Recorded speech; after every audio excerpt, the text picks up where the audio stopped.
Can we imagine a world where the simmering geopolitical tensions boil over into a full-scale war? A world where our day-to-day lives are disrupted and survival skills become a necessity rather than a hobby for a select few?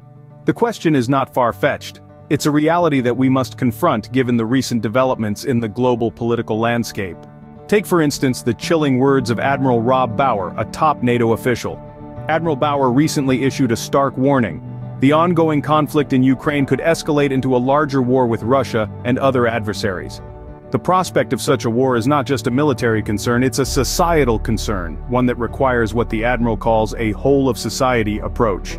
The North Atlantic Treaty Organization, or NATO as it's commonly known, is not an aggressive force. It is a defensive alliance, founded in the aftermath of the Second World War, to prevent the resurgence of militant nationalism and promote dialogue and cooperation amongst its member nations. However, with the ongoing conflicts in Ukraine and Israel, and the increasing concerns about a Russian victory leading to an attack on NATO countries, the organization finds itself in a precarious situation. And it's not just Russia. The threat also comes from Iranian-backed groups in the Middle East. In response to these threats, NATO recently announced large-scale exercises involving all 31 alliance members and candidate nation Sweden. The exercises will mobilize 90,000 troops and various vehicles, aircraft and ships. This is a clear signal of NATO's readiness to defend its member nations.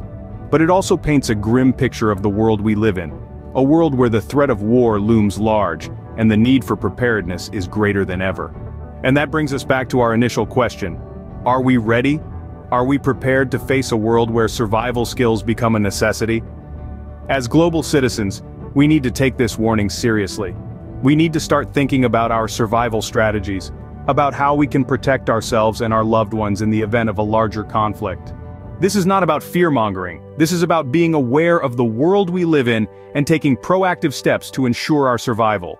Whether it's learning basic survival skills, stocking up on essential supplies, or developing a survival plan, these are actions that we need to start taking today. Remember, preparedness is not about anticipating the worst, but about being ready for anything. So start today. Start preparing for survival.